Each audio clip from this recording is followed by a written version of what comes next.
Hola, buenas tardes a todos y a todas. Bienvenidos y bienvenidas a este seminario virtual organizado por el IECA. Esta tarde nuestros invitados van a analizar desde diferentes miradas el papel de la mediación internacional en Palestina, sin, por supuesto, dejar atrás la perspectiva de la construcción de paz y la acción humanitaria. Para ello nos acompañan hoy Mabel González, que es asesora y miembro de la Junta Directiva del IECA, y nuestros codirectores Francisco Rey y Jesús Núñez. Simplemente daros la bienvenida a todas y a todos. La parte conversacional del seminario tendrá una duración de más o menos 45 minutos y os animamos a que al final pongáis vuestras preguntas en el chat, que serán respondidos en los últimos 15 minutos del seminario. Así que nada, daros de nuevo la bienvenida a todas y a todos. Y Jesús, ¿tienes la palabra? Muchas gracias, Laura. Muy buenas tardes. Estamos en una situación realmente preocupante, aunque como creo que hay conciencia de ello, esto no empezó el pasado día 7 de octubre. Es algo que acaba de recordar de algún modo el secretario general de la ONU, Antonio Guterres, cuando ha insistido en que la violencia de Hamás no nace en el vacío, no nace de la nada, porque evidentemente hablamos de uno de los conflictos más largos que todavía siguen activos y con difícil salida, con difícil solución, aunque esperamos poder aportar algún elemento a esa cuestión. Vivimos una situación ahora mismo que vuelve a colocar el tema palestino-israelí en el centro de la agenda internacional. Había prácticamente desaparecido en estos últimos años en el marco de eso que se ha ido conociendo como los acuerdos de Abraham, que han llevado a un proceso de creciente normalización entre algunos países árabes con Israel y que había hecho que este tema hubiera prácticamente desaparecido de la agenda, no solamente por el estallido de la guerra en Ucrania, sino en sí mismo entendiendo que el tiempo corría a favor de Israel y que eso acabaría determinando finalmente, en un sentido pleno, la rendición palestina para que finalmente Israel pudiera conseguir su objetivo fundamental, que no es otro más que el dominio total de la Palestina histórica. Lo que vemos ahora es que el tiempo no ha corrido a favor, desde luego, de esa idea israelí, un Israel con un gobierno extremista, decimos, y no es una figura retórica, el gobierno más extremista de la historia de Israel, con una visión claramente supremacista, que entiende que está a punto de cumplir la tarea y que eso hace muy difícil imaginar que vayan a frenar. El hecho de que Hamás haya actuado como lo hizo el pasado 7 de octubre, desde mi punto de vista, se explica por dos circunstancias fundamentales. Por un lado, propia de Hamás y la yihad islámica, intentando volver a llamar la atención de esta manera tan brutal y condenable, llevando a cabo unas acciones que son extraordinarias cuando los comparamos con cualquier otra que haya habido en el pasado, combinando el lanzamiento de miles de misiles y cohetes que ha saturado las defensas israelíes con la infiltración por parte de comandos de estos grupos en más de 80 localidades israelíes que les han permitido también capturar a personas civiles y militares que evidentemente van a intentar utilizar ahora como baza de negociación para conseguir la liberación de prisioneros palestinos, miles de prisioneros palestinos que Israel tiene en sus cárceles, y por otro lado como auténticos escudos humanos ante la respuesta que Israel está dando. Por otro lado, hay que entender que esas acciones de Hamás no sirven a la causa palestina porque van a generar más sufrimiento para la propia población palestina y van a provocar el abandono de apoyos internacionales a la causa palestina. Pero por otro lado, tenemos que entender que Irán también es un actor fundamental en esta historia, puesto que lo que ha intentado también, dando luz verde a estas acciones, es boicotear, abortar el proceso de normalización que se estaba llevando a cabo entre Israel y Arabia Saudí. Por lo tanto, eso confluye por el lado, digamos, de los que el 7 de octubre llevan a cabo esa acción. Por parte de Israel, en lo que estamos es en una dinámica de fuerza que no ha encontrado ningún obstáculo, que no ha supuesto ningún coste para Tel Aviv, en la medida en la que cuenta con el respaldo de Estados Unidos, con la pasividad de la Unión Europea y con el abandono de la causa palestina por parte de los países árabes, que se lleva, se traduce y desemboca en lo que estamos viendo ahora ya en estos últimos ya más de 10 días, primero con una respuesta que tiene que ver con el ataque aéreo y con el ataque artillero contra la Franja de Gaza, y previsiblemente estamos de hecho a la espera de eso con una entrada en masa, una entrada en fuerza de tropas israelíes en la misma franja. Estamos viendo ya de momento cómo se están cometiendo una vez más violaciones del derecho internacional y del derecho internacional humanitario, sin que haya de momento una respuesta efectiva, y todo ello por ampliar el campo de visión, entendiendo que esta cuestión no solamente afecta al territorio de Gaza, en Cisjordania también están habiendo violencia, sino que dispara o acrecienta un proceso, una dinámica que puede conducir a una escalada regional de consecuencias absolutamente colosales. Podemos entender que ya ahora mismo por parte de Hezbollah, de la milicia chií libanesa, se están produciendo acciones que de momento son puntuales y algún lanzamiento de cohetes y alguna infiltración en el territorio de Israel y también de Israel en territorio libanés, pero podemos entender también que hay otros actores, y vuelvo a Irán, que en Siria pueden utilizar las milicias proiraníes para afectar los intereses de Israel en los altos del Golán, que son territorios soberanos sirios. Por otro lado, estamos viendo también ataques contra intereses estadounidenses en Irak. Hemos visto lanzamientos también de cohetes por parte de los hutíes en Yemen que han sido destruidos por interceptores estadounidenses. Un Estados Unidos que diplomáticamente ha vuelto a hacer visible el respaldo a Tel Aviv, no solo con la visita del presidente Joe Biden, sino también con la utilización del derecho de veto en el Consejo de Seguridad, cuando se ha intentado sacar adelante una resolución del Consejo de Seguridad demandando el cese de hostilidades y la reanudación de la ayuda humanitaria. Y, por otro lado, con un despliegue militar que se concreta en un grupo naval en la zona de Siria, para atender, obviamente, a la amenaza que puede suponer Hezbollah, y con otro que está en el Golfo Pérsico para atender a lo que Irán, el propio Irán o sus peones en la zona puedan hacer. En definitiva, una situación en la que hay muchísimos elementos que pueden acabar disparando una escalada sin que ningún actor en la zona, y ninguno quiere decir, por supuesto, Israel, pero también Estados Unidos, están en condiciones de poder controlar, lo cual hace que cualquier chispa que surja ahora mismo en cualquiera de esos diferentes escenarios que telegráficamente he mencionado pueda acabar provocando, ya digo, una escalada violenta que deje en poco lo que hemos visto en estas últimas 2 semanas.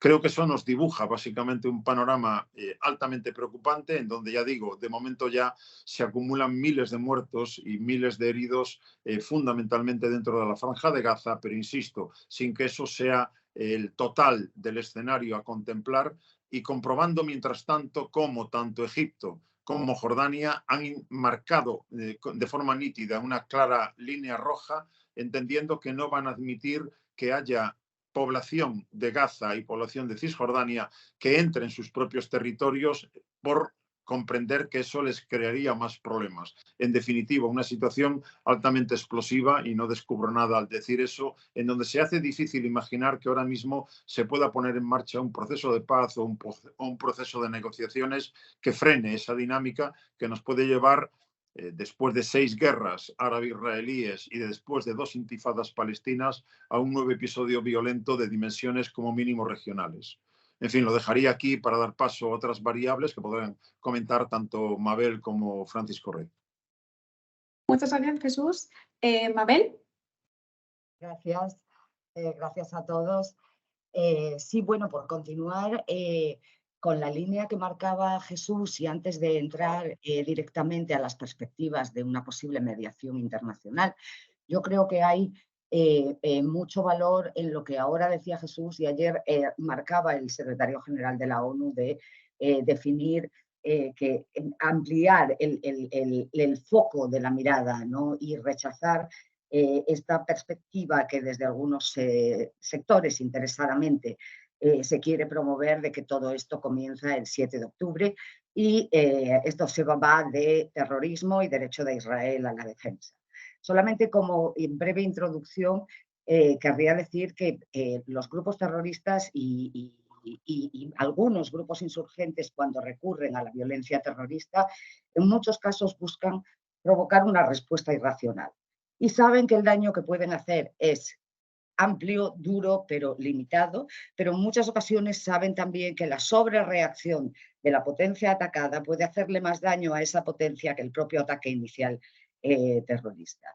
Yo creo que eso fue evidente en Estados Unidos después de los ataques del 11 de septiembre, con todo lo que siguió, 20 años en Afganistán que terminaron con los talibán gobernando de nuevo hace apenas 2 años, tras múltiples pérdidas de vidas humanas, Irak, que desemboca en una guerra civil cuando se había declarado misión cumplida a los 15 días de lanzarse el asalto militar, y creo que Israel corre el riesgo de caer en esa misma trampa.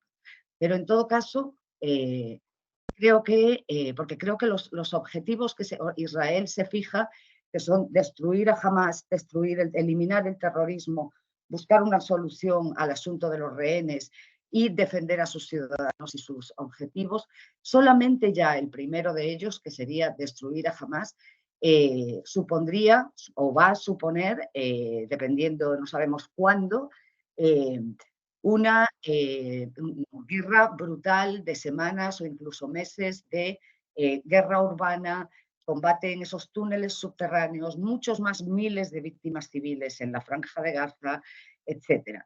Lo que hay que preguntarse es qué coste puede tener esto para la imagen internacional de Israel y para los apoyos que siga teniendo a medida que esa situación avance, para esa posibilidad de extensión de este conflicto o una guerra regional, y desde luego el impacto en las posibilidades de establecer una paz en el futuro. Pero creo que además eso nos pregunta, nos interpela, esta posibilidad nos interpela a todos sobre una cuestión que no veo que muchos se estén planteando, y es que incluso si logra a todo ese coste entrar en la Franja de Gaza y, digámoslo así, erradicar a los principales componentes de Hamás, Hamás es algo más que eso, también es una ideología, es un movimiento político, un movimiento social, etcétera. Pero incluso si consiguieran derrotarlos absolutamente, la gran pregunta es, ¿y quién va a gobernar después? ¿Quién va a gobernar Gaza después? Esa pregunta no la veo planteada, y esa es una pregunta que los actores, especialmente los actores internacionales que están apoyando a Israel, deberían estar haciéndose. Creo que algunos se la están haciendo. Y eso nos conecta con lo que viene después.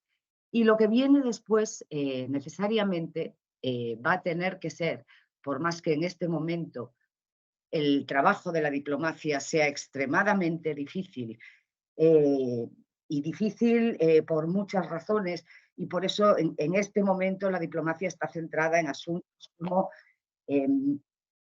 retrasar esa entrada terrestre de Israel en la Franja de Gaza, garantizar la entrada de ayuda humanitaria a Gaza, un cese al fuego o mal llamado pausa humanitaria, pero luego Paco de esto nos podrá hablar más.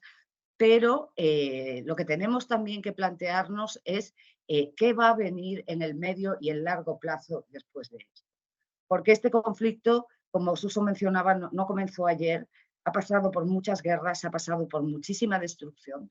El intento de olvidar a los palestinos es algo que evidentemente no ha funcionado, y ahora lo estamos viendo.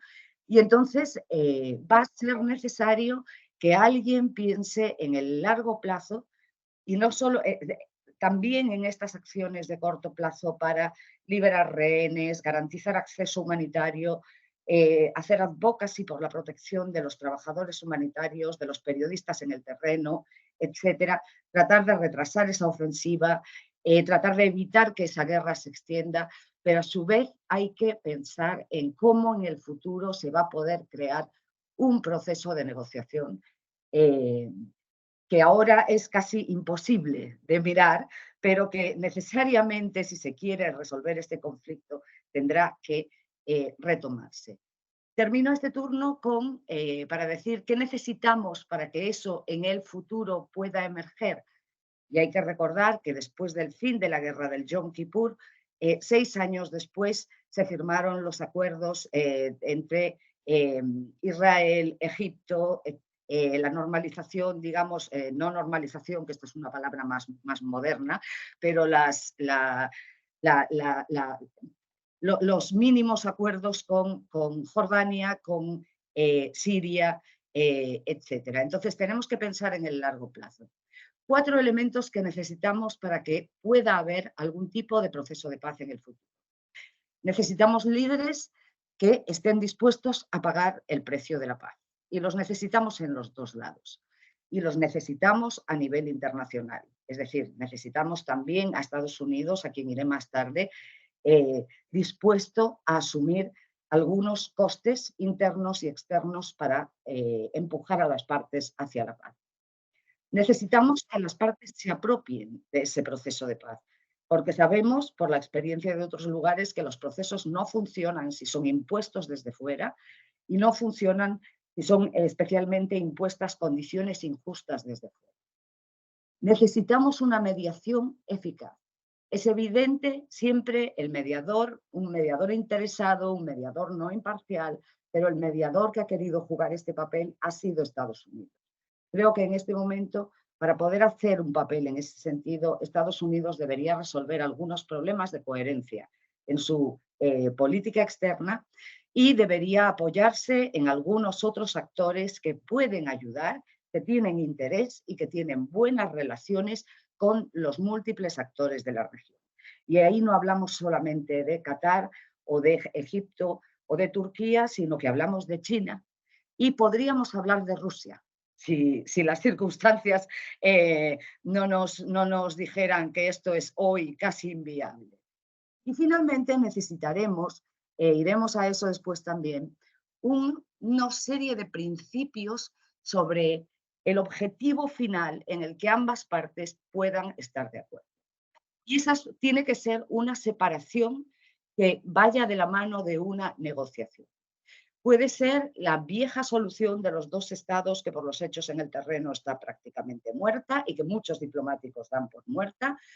Puede ser una confederación o puede ser comenzar a trabajar no desde la visión futura de los dos estados, sino desde un estado que existe ahora mismo y cómo podemos hacer para mover las condiciones, para moverse desde este estado único, donde hay diferentes individuos y poblaciones con diferentes derechos, hacia una solución justa de dos estados, que será la única posibilidad de que no surjan más conflictos cada 2 años, cada 5, cada 10 en el futuro.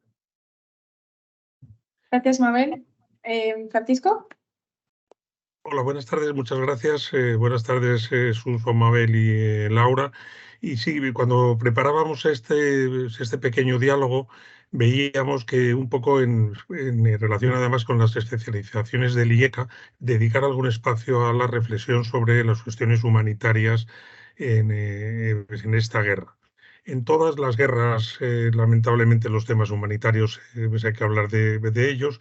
Y en esta ocasión se está hablando, y yo quería hacer algunas consideraciones por eso, pues en línea con lo que han dicho Jesús y Mabel, que sitúen también el cómo la acción humanitaria, evidentemente hoy no es el día más indicado, cuando Israel no quiere dejar entrar al vicesecretario general de la ONU, a Martin Griffiths, en Gaza ni en Israel, pero situar un poco las cuestiones humanitarias. En primer lugar, desde la perspectiva jurídica, no cabe duda que incluso antes de los sucesos del día 7, pues, del violento ataque de Hamás sobre Israel, el derecho humanitario era aplicable. Y la consideración de Gaza es un territorio ocupado por Israel, donde el derecho humanitario le corresponde ser cumplido a la parte ocupante, que en este caso es Israel. Y yo creo que hay que poner el énfasis en la necesidad de empezar a movilizar más iniciativas, como sucedió en Ucrania, por cierto, de misiones de verificación del tipo que fueren, para tener una constatación más clara de las violaciones del derecho humanitario que se puedan estar cometiendo. Es muy posible que también se esté cometiendo, hay muchos juristas que han entrado en esta vía estos días, crimen de genocidio. El propio ex fiscal de la Corte Penal Internacional, Moreno Campo, me lo decía estos días con bastante claridad. Creo que no es muy relevante al día de hoy eso, pero sí es relevante, como se hizo en Ucrania, vuelvo a repetir, compilar todo tipo de pruebas de los ataques, porque eso deseablemente en su día deberá ser utilizado para juicios o para los procedimientos que se puedan arbitrar. Y una cosa que sí nos ha sorprendido pues, en el sector es que así como se habló muy fácilmente y muy rápido de crímenes de guerra en el caso de Ucrania, en este caso parece que se ha tardado en reconocer que lo que está sucediendo son situaciones de claras violaciones del derecho internacional humanitario. El propio secretario general de la ONU lo ha dicho estos días y eso ha sido lo que parece que ha colmado el vaso de Israel bueno, con los acontecimientos que están sucediendo hoy. Desde la perspectiva humanitaria, este conflicto es de una dureza brutal. Pues ayer se batieron todos los récords con más de 750 personas asesinadas en la franja de Gaza y en menor medida en Cisjordania. Y todos los principios básicos del derecho humanitario, el principio de distinción, el principio de proporcionalidad y luego el principio de no causar daños innecesarios, pues se están incumpliendo. Y lo que preocupa en el sector humanitario es que hemos vuelto otra vez a una visión muy mínima de lo que es la asistencia humanitaria. Y el hablar de pausas humanitarias, cuando lo clásico es hablar de alto el fuego, es hablar como de algo muy, muy menor, porque da a entender que después de la pausa pueden continuar los ataques de un modo indiscriminado. Y yo creo que hay que trascender un poco esas ideas, aunque bienvenidas sean si hay algún tipo de pausa o en los bombardeos, y empezar a apostar más por propuestas como la de alto el fuego por parte de Israel, en este caso claramente. Y quería, cuando planificábamos esta mesa, queríamos hablar sobre los temas de mediación. Las circunstancias han evolucionado de una manera que, como decía Mabel y también sugería Suso, no ha avanzado lamentablemente pues, en esta dirección, pero sí que quería pues, decir algunas cosas donde lo humanitario puede contribuir. Aunque el objetivo de lo humanitario, como es bien sabido, no es la resolución de los conflictos, sí puede favorecer la mediación y puede contribuir a los avances en la resolución de los conflictos armados. Y hay otras experiencias. La propia entrega de rehenes por parte de Hamás, 4 personas por el momento, con la mediación de Qatar y con la facilitación del Comité Internacional de la Cruz Roja, que es la organización humanitaria, digamos, por excelencia, es algo que ha pasado en muchos conflictos y que es una muestra de que algún tipo de negociación, por lo menos para la liberación de los nacionales de otros países, que no sea Israel, como decía Suso, pueden ponerse en marcha. Y en ese tipo pues, de negociaciones de mínimos para la liberación, perdón, de los rehenes, creo que se pueden dar pasos y las organizaciones humanitarias deben trabajar más en eso. En segundo lugar, creo que la mediación humanitaria, que es un concepto que se está abriendo paso en los últimos años, es algo que surge de un cierto reconocimiento de que cuando el diálogo político es imposible o es muy, muy difícil, por lo menos las partes pueden tener un cierto nivel de interlocución con mediadores, como ha sido en este caso Qatar o el Comité Internacional de la Cruz Roja, para cosas que tienen que ver con el acceso pues, de la población civil o bueno, con cuestiones de este tipo. Y creo que hay que poner en marcha estas cuestiones y que habría que convencer a los estados, y en concreto, perdón, al Estado español, de que más allá de sus peticiones de pausa humanitaria en la próxima cumbre de Bruselas mañana y pasado, habrá más paso a estas iniciativas de diplomacia humanitaria. España cuenta desde hace unos meses con una estrategia de diplomacia humanitaria donde este tipo de actuaciones pueden ir incluidas. Es decir, no avalar, no proponer solo pues, cuestiones de carácter humanitario en un sentido muy restringido de prestación de ayuda, sino de incorporar otras cuestiones de protección, incorporar otras cuestiones que exijan también a Israel algunos compromisos en esta materia. Hoy es un mal día para hablar de estas cosas, tal vez con las amenazas de Israel en las propias Naciones Unidas y la petición de dimisión del secretario general. Hay países que han comenzado a apoyar eso y yo querría acabar esta intervención por lo menos con un llamamiento a que por parte española haya un apoyo más claro al secretario general de la ONU y a las Naciones Unidas en particular, porque precisamente para la prestación de asistencia humanitaria son la entidad fundamental. La UNRWA es la que está básicamente prestando asistencia y protección a las víctimas. Más de 35 trabajadores y trabajadoras de la UNRWA han sido asesinados ya, y si Israel pone todavía más trabas a la concesión de permisos o de autorizaciones a las Naciones Unidas, la situación puede todavía empeorar más. Entonces yo creo que habría que incluir, con todas las dificultades y soy consciente de ello, en la agenda las cuestiones humanitarias desde una perspectiva más amplia que tengan que ver con la mediación y con la llamada diplomacia humanitaria. Gracias por el momento. Jesús, Mabel, ¿algo que completar a lo que ha dicho Paco? Sí, yo creo que el énfasis que ha puesto Paco en la necesidad de contemplar la acción humanitaria como algo que va más allá de entregar agua o medicamentos a población que está siendo desatendida de forma clara es algo necesario, o sea, para ampliar precisamente esa visión y esa potencialidad, como él también decía, cuando el diálogo político está prácticamente bloqueado. Y que esas exigencias que parecen mínimas, no deja de sorprenderme cuando ahora mismo vemos declaraciones como las del alto representante de la Unión Europea o como el propio secretario general de la ONU, que dicen cosas tan elementales como que condenar una masacre de unos no quita razón, sino que al revés, da más razón para poder condenar la que hacen otros, o que recuerda que lo que ha ocurrido en Gaza no empezó el 7 de octubre porque nace de un contexto de ocupación y de una potencia como Israel que no ha atendido nunca el bienestar y la seguridad de su población, es algo que acaba recogiéndose en titulares como si eso fuese una gran noticia. La noticia es que se olvida cosas tan elementales como ese cumplimiento del derecho internacional humanitario que afecta evidentemente a las partes, con un matiz. Y es que un Estado que se declara democrático y que se declara como un Estado de derecho, como es el caso de Israel, no puede en ningún caso actuar como actúa un grupo terrorista. Luego, salvo que quiera copiar y convertirse también en un actor terrorista. Luego, desde ese punto de vista, es a Israel a quien tenemos que mirar fundamentalmente para exigirle que ponga límites a sus acciones para ajustarse precisamente a esa ley, a ese marco internacional que obliga a los Estados.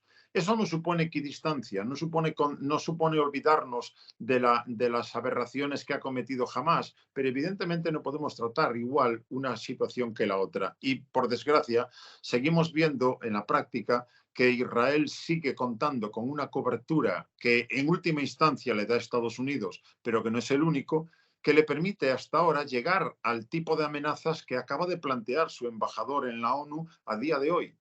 Eso de que hay que dar una lección a la ONU, ¿qué quiere decir dar una lección a la ONU?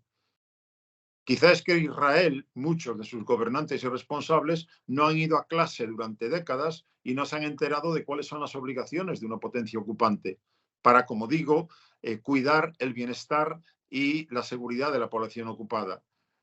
O para no llevar a cabo acciones como la creación de asentamientos o la transferencia de personas dentro del territorio ocupado palestino que van en contra de la legalidad internacional, o para atender a ese derecho internacional humanitario que le obliga cuando utiliza su fuerza con la legítima defensa. Evidentemente, legítima defensa no significa utilizar todo lo que quieras de la manera que quieras. Por lo tanto, desgraciadamente estamos en una situación en la que, como decía, Israel se siente ahora capacitada para hacer lo que lleva haciendo durante décadas sin tener que asumir ningún coste, porque esa es la realidad clara.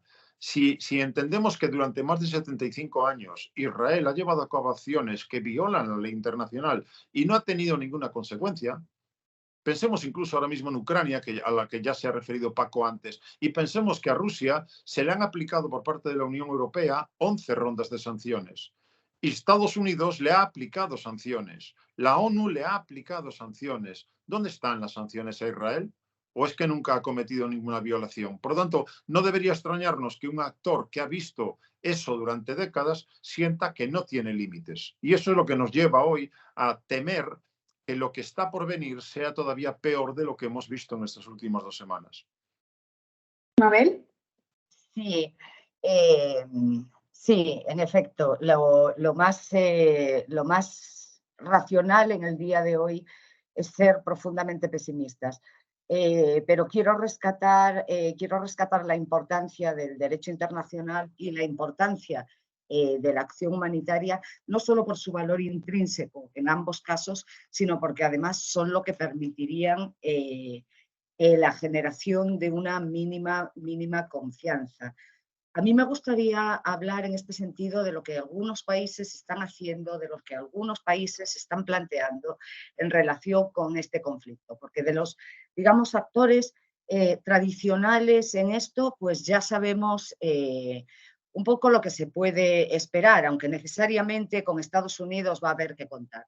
Pero yo quiero resaltar el papel que está teniendo Qatar, un país del que hemos hablado en ocasiones desde el IECA en el ámbito de la mediación, en el sentido de su interés, trabajo en construir capacidades en mediación y que está realizando un trabajo detrás del telón, por así decir, importantísimo en relación con la liberación de prisioneros y que es casi el único que en este momento puede hablar, ser interlocutor de Israel, de Estados Unidos y de Hamás. Habla a todas las partes, se liberan algunos rehenes y todo eso va aumentando, digamos, su perfil en este conflicto. Turquía tiene interés es otro país que ha desarrollado capacidades y que tiene interés en jugar un papel en este conflicto. Bueno, se les dijo que cualquier rol que pudieran jugar estaba condicionado a que dieran paso por fin a la entrada de Suecia en la OTAN y ese proyecto fue al Parlamento antes de ayer por la noche. Supongo que es el ticket que tienen que pagar para poder jugar algún tipo de papel en esto. Creo que hay que contar con Egipto, aunque sea por razones diferentes a anteriores conflictos, pero Egipto ha jugado tradicionalmente un papel en el pasado de Gaza y creo que lo querrá jugar en el futuro. Y Egipto, tanto como Jordania, no puede, por razones de seguridad y por razones de legitimidad, aceptar los planes de sectores extremistas de Israel que posiblemente estarían en este momento deseando que la población de Gaza se trasladara al Sinaí, posiblemente sin retorno, como todas aquellas poblaciones palestinas que son evacuadas de sus zonas, y que esto podría ser un primer paso para hacer lo mismo con las de Cisjordania hacia Jordania. Es una línea roja para ambos países.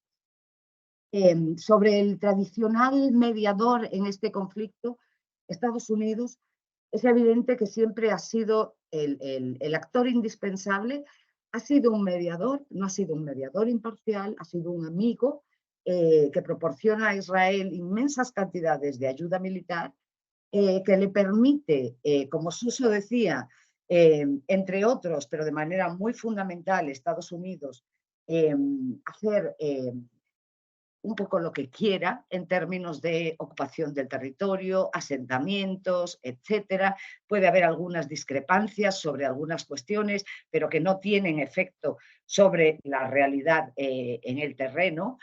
Pero que Estados Unidos en este momento no está en la misma posición ni global ni doméstica, la administración Biden. Se supone que su principal rival es China, que luego tiene a Rusia en Ucrania, tiene fuertes problemas domésticos con los republicanos, por ejemplo, para que le aprueben la nueva ayuda militar a Israel y a Ucrania. Y creo que en este sentido se puede interpretar estos objetivos o estas actuaciones del presidente Biden, de Blinken, etcétera, que más bien parecen orientadas a contener la crisis, pero no a solucionarlo. Pero yo creo que esta crisis pone en cuestión todo el enfoque de Estados Unidos de las últimas décadas hacia este conflicto. Por un lado, el actuar de manera muy desigual como mediador frente a unos y frente a otros, Por el otro lado, en los últimos años, la normalización y los acuerdos de Abraham impulsados por Trump, pero que la administración Biden a su vez asumió, y el asunto de olvidarse de la causa palestina como si los palestinos pudieran ser olvidados y quedarse ahí hasta, digamos, sin que nadie volviera a pensar en ellos. Ha sido curioso que la administración Biden ha sido mucho más crítica con Israel en asuntos de su reforma judicial interna que en los asuntos que tienen que ver con Palestina. Para que Estados Unidos pueda jugar un papel determinante o, como querían hasta ahora, exclusivo, desde luego algunas de esas cuestiones tendrían que cambiar, porque va a tener que contar con, no parece que lo vayan a hacer, han vetado 2 resoluciones en el Consejo de Seguridad de la ONU, que eran 2 resoluciones bien negociadas, suaves, etcétera, que hablaban ya ni siquiera de cese humanitario, sino de pausa humanitaria para que fuera más aceptable. No parece que lo vayan a hacer, pero como digo, en esto tenemos que esperar al tiempo. Me gustaría hablar un momento del papel de China, porque la primera declaración de Xi Jinping después de que se produjeran estos eventos hablaba del derecho de Israel a defenderse, pero sin extralimitarse en respuesta a los ataques, evitar castigos colectivos y reiteraba el derecho de los palestinos a un Estado. Todos los medios del mundo árabe reprodujeron esas declaraciones. China reconoció a Palestina como Estado en el 88 y ha apoyado a Palestina por mucho tiempo, pero también estableció relaciones plenas diplomáticas con Israel en el 92. Tiene amigos en la región, ha hecho algunas incursiones, como ese manejo mediador del acuerdo entre Irán y Arabia Saudí, esa otra normalización entre Irán y Arabia Saudí. Pero ha tratado de mantener una posición más bien de neutralidad y un poco no tan cercana a las partes del conflicto, que les podría servir para jugar un papel en algún momento. Entonces, su enviado especial para Oriente Medio, Tsai Jung, en una llamada al ministro de Exteriores egipcio esta semana, ofreció el apoyo de China para ayudar a coordinar un cese al fuego. Y en otra conversación con el máximo asesor del presidente Lula de Brasil, propuso que se co-celebrar una conferencia internacional de paz para rescatar la idea de la solución de los 2 estados. Entonces, esa habilidad de hablar con todos creo que es algo que sería bueno tener en cuenta en el futuro, porque creo que vivimos en un mundo en el que Estados Unidos es el actor indispensable, pero no es el único. Y creo que hay otros actores a los que convendría escuchar, cuenta, etcétera. Solamente, porque creo que me he pasado mucho de tiempo, solamente un último comentario, porque se podría hablar de Rusia, a quien con una combinación adecuada de incentivos se le podría involucrar en un proceso para Oriente Medio, pero me gustaría decir que yo creo que hay una tendencia en ciertos sectores a reírse cuando se oye hablar, por ejemplo, del plan de paz de Indonesia para Ucrania o las ideas de los presidentes sudafricano o brasileño, etcétera, para Ucrania. Creo que esa misma tendencia puede estar en juego en este caso, pero yo creo que 2 cuestiones. Creo que esa ruptura, de alguna manera, entre los países occidentales, Estados Unidos, Europa, y el resto del mundo, especialmente algunos países potentes, emergentes, fuertes, que quieren jugar un papel más justo en un mundo un poquito más justo que reconozca sus iniciativas, creo que esa ruptura que se produjo con Ucrania se va a agudizar con esta crisis, a no ser que Estados Unidos y Europa comiencen a escuchar lo que viene de otros lugares. Un diplomático decía el otro día en el Financial Times, los hemos perdido al sur global, decía. Olvidémonos de todos nuestros discursos sobre un orden internacional basado en reglas, porque después de Ucrania y después de lo que está pasando ahora, no nos van a escuchar. Ni orden, ni reglas, ni nada que se parezca, porque por los raseros y los dobles estándares que se producen.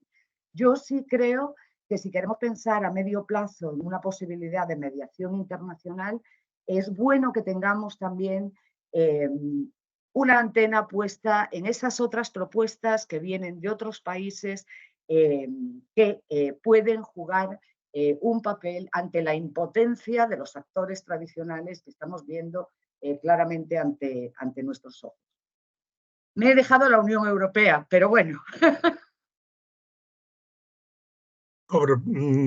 Yo retomo y sí, me estaba echando en falta que no citaras la Unión Europea, pero no sé muy bien si es por pura desconfianza y que no crees que puedan hacer algo. Pero yo, hilando por ahí desde la perspectiva humanitaria y coincidiendo con que mañana y pasado hay una cumbre en Bruselas, creo que y habría que ir introduciendo otras cuestiones. Creo que en estas 2 semanas de bombardeos han cambiado algunas cosas que, bueno, como siempre pasa en los conflictos armados, que pueden ir, bueno, haciendo que algunas ideas ahora sean más convincentes, por decirlo así. Estados Unidos comenzó dando un apoyo total, incondicionado a Israel y, sin embargo, ayer ya en el Consejo de Seguridad apoyó lo de la pausa humanitaria. Es decir, no. Y ese cambio se puede producir en los países europeos también. De hecho, fue muy simbólico ayer en la visita de Macron, como fue de Jerusalén de Tel Aviv a Cisjordania, donde se entrevistó con el líder de la autoridad palestina. Y ese tipo de cosas yo creo que debe permitir que en la agenda de la Unión Europea se empiecen a incorporar cuestiones más convencionales, pero que han funcionado en todos los conflictos que, bueno, que en el mundo han sido. Hablar de un alto al fuego, hablar de la liberación incondicional de los rehenes, hablar del acceso a la ayuda humanitaria, hablar del respeto al derecho humanitario por parte de quien lo viole, que en este caso está claro. Y yo creo que son cosas que en los días pasados, por esa toma de posición tan clara que hubo de los estados de un apoyo incondicional a Israel, no ha habido hueco en la agenda para plantear, creo que hay que plantearlas ahora, porque los propios excesos militares de Israel, con los bombardeos, el elevado número de crímenes cometidos, el elevado número de bajas, más de 6.000 ya, creo que va en su contra. Y va en su contra en la propia imagen de legitimidad que muchos le pudieron conceder tras la respuesta al atentado de Hamas y que sin embargo no le conceden hoy. Entonces yo creo que habría que aprovechar, entre comillas, aprovechar eso para plantear las cuestiones que han sido convencionales en todos los conflictos armados. Eso de la pausa humanitaria es un invento. Propongamos claramente un alto el fuego pues hasta donde podamos llegar. Y los temas que he citado, pues de liberación de los rehenes, evidentemente, aunque se pueda. Evidentemente van a liberar primero a unos que a otros, todo ese tipo de cosas.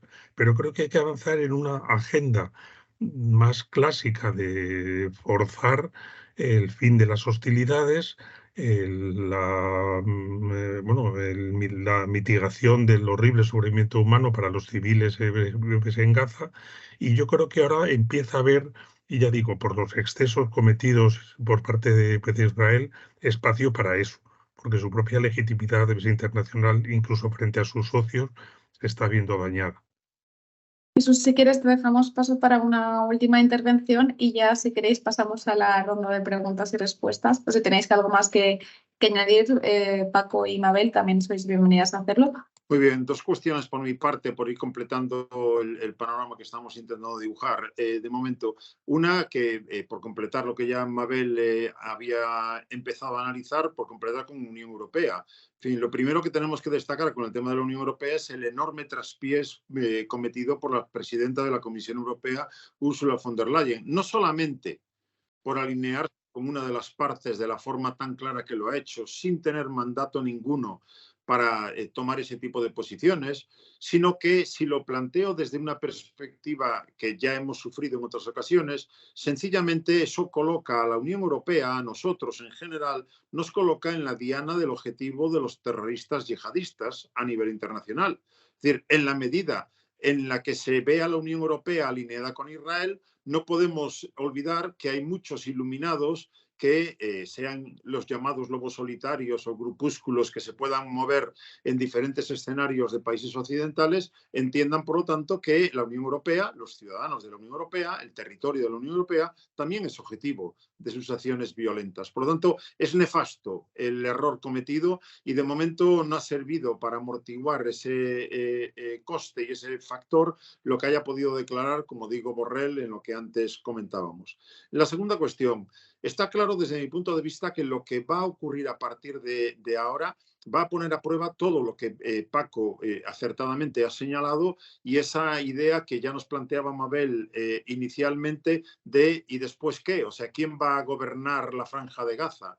Yo creo que a corto plazo tenemos que hacernos a la idea, desgraciadamente, de que la incursión terrestre en masa se va a producir. Israel ya ha dejado señales claras de que en ningún caso va a poder hacer lo de siempre, que son ataques artilleros y ataques aéreos, porque necesita destruir a Hamás. No va a conseguir destruir a Hamás, porque, como también ha señalado Mabel, Hamás es mucho más que un grupo armado, es un grupo político, un grupo social, es hasta una idea, y eso no se mata con bombas. Por lo tanto, a veces hay que plantear la pregunta, ¿está Israel cuando actúa en la Franja de Gaza, por señalar solamente a la franja, está matando terroristas o está creando terroristas? Porque evidentemente en una situación estructural de falta de bienestar, de falta de satisfacción de necesidades básicas, de abusos constantes, no nos puede extrañar que personas que han nacido en la violencia y en ese contexto acaben pensando, aunque sea equivocadamente, que es la violencia la que le va a resolver sus problemas. Por lo tanto, si asumo que la incursión se va a producir en cualquier caso, lo que viene a continuación son varias posibilidades. Por un lado, supongamos que Hamás desaparece como actor político de la Franja de Gaza. ¿Qué hace Israel? ¿Pasa a reocupar la franja? Reocupar, digo en el sentido de soldados permanentemente desplegados dentro de esos 365 kilómetros cuadrados, expuestos a un combate calle por calle y casa por casa, en un territorio que los militantes de Hamás y la yihad islámica conocen mejor que el ocupante. Segunda, por lo tanto, de ahí no sale nada bueno. Segunda opción, le entrega a la autoridad palestina la administración de la Franja de Gaza. La autoridad palestina, absolutamente desprestigiada a día de hoy, va a asumir la tarea de gestionar en nombre de Israel, de gestionar una Franja de Gaza con una población que critica abiertamente a esa misma autoridad palestina. Por lo tanto, eso tampoco parece solución. Tercer escenario, un mandato internacional que se implementa en la franja con países árabes que desplieguen allí un contingente para mantener la seguridad y una administración civil, digamos. ¿Qué países árabes se van a apuntar ahora a colocarse al lado de Israel para llevar a cabo esta tarea? Por lo tanto, ninguna de las tres cosas que está empezando a circular ya Israel, ninguna apunta hacia la solución, ninguna de ellas. Luego, desde ese punto de vista, lo que debemos entender es que lo que ha ocurrido y lo que está ocurriendo, además de poner a prueba otra vez la capacidad de la ONU y de muchos actores internacionales, incluyendo Estados Unidos, nos permite sacar ya una conclusión, y es que no va a solucionar el conflicto, en ningún caso. Y por lo tanto tendremos que tirar por otras vías, con todos esos actores que Mabel ha mencionado, intentando utilizar sus mejores capacidades para ver si alguien vuelve a colocar la racionalidad por encima del sentimiento militante iluminado, que es lo que hasta ahora se mantiene, tanto por el lado de los grupos como Hamás y la Yihad Islámica, como por el grupo, por la parte que le corresponde a Israel. Tenemos que tenerlo claro. Ahora mismo el trío Netanyahu, Ben-Gvir, Smotrich, es un trío supremacista con idea clara de que no hay límite, nadie los va a parar hasta que terminen la tarea. Y si a eso Estados Unidos le da cobertura, solo podemos esperar lo peor. Sí, hasta el punto, y solamente es una frase para finalizar, pero en la misma, en el hilo que traía Suso, de que creo que, bueno, algunos sectores, incluso dentro de Israel, se preguntan si realmente lo que Netanyahu está encabezando ahora y todo esto que viene a partir de ese ataque es para salvar a Israel o es para salvar su carrera política. Lo cual también podría, creo que es un factor que cabe tener en cuenta. La posibilidad de que ese gobierno caiga después, claro, es un futurible sobre el que no podemos especular ni construir, pero en definitiva en estos momentos que tengan además el apoyo, ese apoyo internacional es absolutamente dañino para un proceso de paz que habrá que reactivar más temprano que tarde. Bueno, simplemente nada, de agradeceros de nuevo, Francisco, Mabel, Jesús, vuestra participación, agradecer a las personas que han participado también en el seminario.